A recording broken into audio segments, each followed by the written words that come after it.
La porte d'entrée s'ouvre, le sac à dos est jeté dans un coin. Vous vous approchez avec le sourire, le cœur plein d'amour, et vous posez la question. Alors, ça a été l'école? Et là, le mur, un oui marmonné, un bien sans conviction, puis la porte de sa chambre qui se ferme. Vous restez là, avec ce sentiment de frustration, ce vide. Mais qu'est-ce qu'il s'est vraiment passé aujourd'hui? Est-ce qu'il s'est fait un nouvel ami? Est-ce que quelqu'un l'a embêté? Comment savoir? Dans cette vidéo, je vais vous donner non seulement la question exacte à poser à la place de ce terrible « ça a été », mais aussi 9 autres techniques puissantes pour que votre enfant ait enfin envie de vous raconter sa journée. Et restez bien jusqu'au bout, car beaucoup de parents font une erreur juste après avoir posé la bonne question. Une erreur qui anéantit tous leurs efforts. Avant de vous donner la solution, il est crucial de comprendre pourquoi votre enfant réagit comme ça. Et je veux vous rassurer tout de suite, ce n'est pas contre vous. Imaginez sa journée, il a dû se concentrer pendant des heures, gérer des dizaines d'interactions sociales, suivre des règles, apprendre de nouvelles choses. Son cerveau est épuisé. Quand il rentre à la maison, il est en état de fatigue décisionnelle et cognitive. La question « ça a été » est une montagne pour lui. C'est une question large, abstraite, qui lui demande de faire un résumé analytique de ses 8 dernières heures. C'est un effort énorme. Sa réponse monosyllabique n'est pas un rejet de votre personne, c'est un mécanisme de défense de son cerveau fatigué. Il cherche juste à décompresser. Notre rôle de parent n'est pas de forcer la porte, mais de lui donner une clé qu'il aura envie d'utiliser. Comprendre cela, c'est la première étape pour déculpabiliser et changer d'approche. Première astuce, et c'est la plus importante, la question magique. Oubliez, ça a été, et remplacez-la par cette double question. Quelle a été la meilleure chose de ta journée et la pire? Pourquoi est-ce si puissant? Parce que c'est concret. La première partie l'oblige à chercher un événement positif, même tout petit, ce qui est excellent pour son moral. Il n'a pas à résumer, juste à trouver un seul moment agréable. La deuxième partie, et la pire, est fondamentale. Elle lui donne la permission de ne pas aller bien. Vous lui signifiez que toutes ces émotions sont valides, que vous êtes prête à entendre aussi ce qui est difficile, triste ou injuste. C'est une porte ouverte vers la confiance. Le dialogue pourrait ressembler à ça. Coucou mon chéri, au lieu de te demander comment ça a été, j'ai une nouvelle question. Dis-moi le meilleur moment de ta journée aujourd'hui. Laissez-le répondre, puis ajoutez « Merci de m'avoir raconté. Et est-ce qu'il y a eu un moment un peu nul ou pas drôle ?» Vous serez surpris de ce que vous apprendrez. Passons à la deuxième clé, le bon timing. L'erreur fatale est de sauter sur votre enfant dès qu'il passe le seuil de la porte. Laissez-lui un temps de décompression. 20 à 30 minutes peuvent tout changer. Ce sas de tranquillité lui permet de passer du monde structuré de l'école au cocon de la maison. Le meilleur moment pour discuter n'est presque jamais une conversation formelle, assis face à face. C'est pendant une activité conjointe et décontractée. Le goûter, par exemple, est un moment en or. Pendant qu'il mange sa compote, l'énergie remonte et la parole se libère. Le trajet en voiture est aussi un lieu privilégié. Vous êtes côte à côte, pas face à face, ce qui est moins intimidant. Il peut regarder par la fenêtre en vous parlant. Le moment où vous préparez le dîner ensemble est également parfait. Au lieu d'une interview, glissez votre question au milieu d'une autre action. Par exemple, tiens, pendant que tu coupes les carottes, raconte-moi un truc qui t'a fait rire aujourd'hui à la cantine. La troisième astuce est la puissance de la spécificité. Le cerveau d'un enfant fonctionne avec du concret. Les questions vagues obtiennent des réponses vagues. Au lieu de « qu'est-ce que tu as fait aujourd'hui ?» qui est une autre question piège, soyez un détective des détails. Posez des questions sur des éléments précis de sa journée, des questions qui ne peuvent pas être répondues par oui, non ou bien. Par exemple, avec qui tu as joué dans la cour ce midi? Quel est le mot le plus bizarre que la maîtresse a utilisé aujourd'hui? Ou encore, si tu devais donner une note sur 10 à ton repas de cantine, ce serait combien? Et pourquoi? Ces questions sont comme des petites clés qui ouvrent des portes spécifiques de sa mémoire. Le dialogue devient un jeu. Essayez ceci. Dis-moi, est-ce que Léo a encore raconté une de ses blagues nulles en classe? Ou qui a couru le plus vite pendant le cours de sport? Ces questions ciblées sont beaucoup plus faciles à traiter pour un cerveau fatigué et elles initient à de vraies histoires. Quatrième technique, une de mes préférées pour rendre la communication ludique, la boîte à discussion. C'est très simple à mettre en place. Prenez une jolie boîte ou un bocal vide. Sur des petits beaux yeux de papier, écrivez des questions variées, des plus sérieuses aux plus farfelues. Par exemple, si tu pouvais être invisible pendant 1 heure à l'école, que ferais-tu?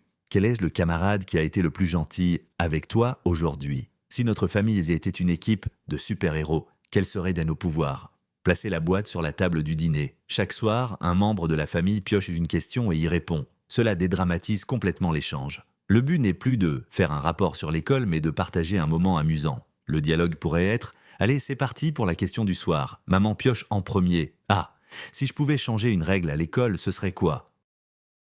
En vous voyant jouer le jeu, il sera beaucoup plus enclin à participer.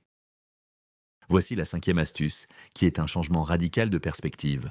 Parler en premier. Montrer l'exemple. On demande souvent à nos enfants d'être vulnérables et de se livrer. Mais le faisons-nous nous-mêmes? Avant de le questionner, partagez une anecdote simple et sincère de votre propre journée. Pas un long monologue sur vos problèmes de travail, mais un petit détail concret. Cela montre que le partage est une rue à double sens. Vous n'êtes pas un interrogateur, vous êtes un partenaire de conversation.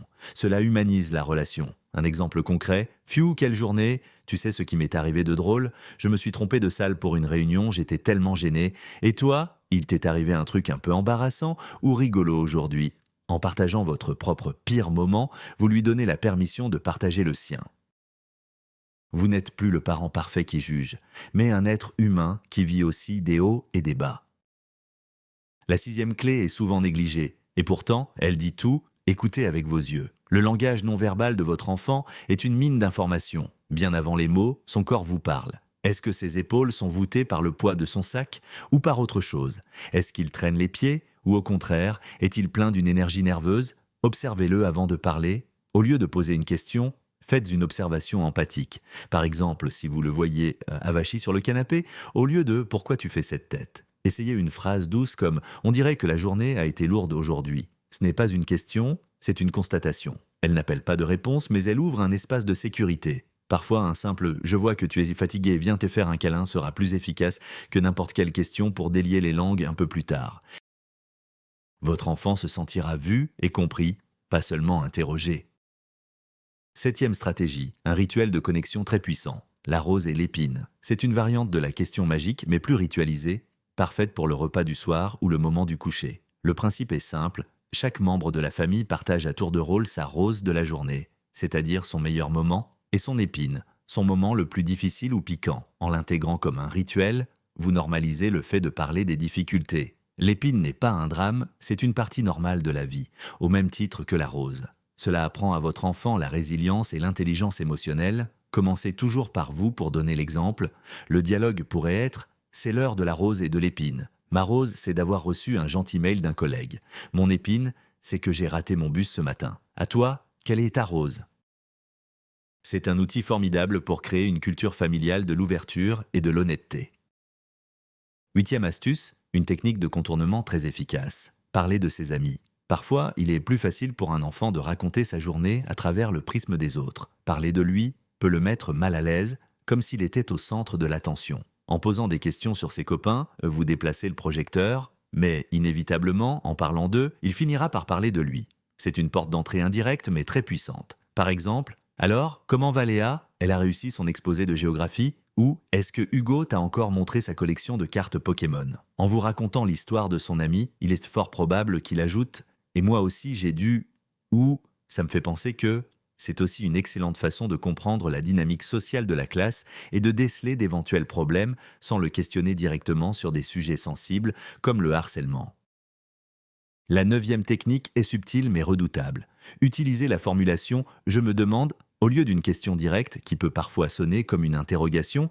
Utilisez une phrase spéculative: «Je me demande ce qui t'a le plus surpris aujourd'hui» ou «Je me demande s'il s'est passé quelque chose d'inattendu à la récréation». Cette formulation est magique car elle n'exige pas de réponse. C'est une pensée que vous exprimez à voix haute. Elle pique la curiosité de l'enfant et l'invite à corriger ou à compléter votre pensée sans se sentir obligé de le faire. C'est beaucoup moins intrusif.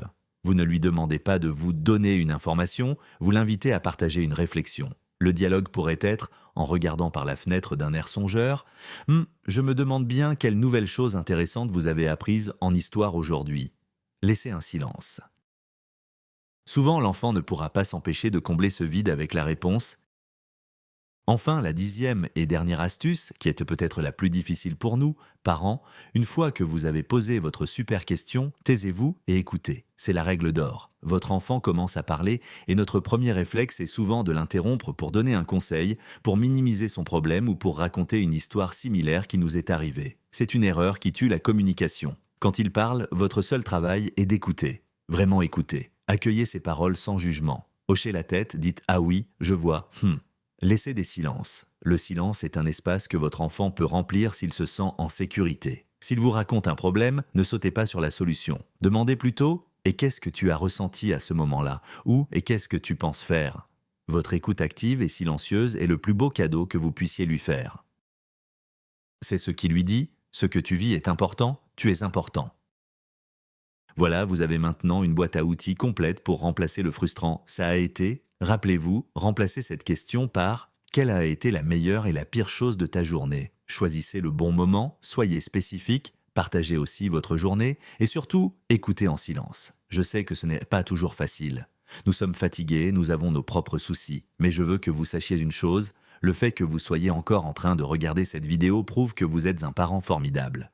Vous cherchez des solutions, vous voulez vous améliorer, et c'est ça, l'essence même d'un bon parent. Alors soyez indulgent avec vous-même. Essayez une seule de ces astuces ce soir, juste une, et voyez ce qu'il se passe. Si cette vidéo vous a aidé, n'oubliez pas de mettre un pouce bleu et de vous abonner pour ne pas manquer nos prochains conseils. Et dites-moi dans les commentaires, quelle est votre astuce secrète pour faire parler vos enfants? Partageons nos expériences pour nous entraider.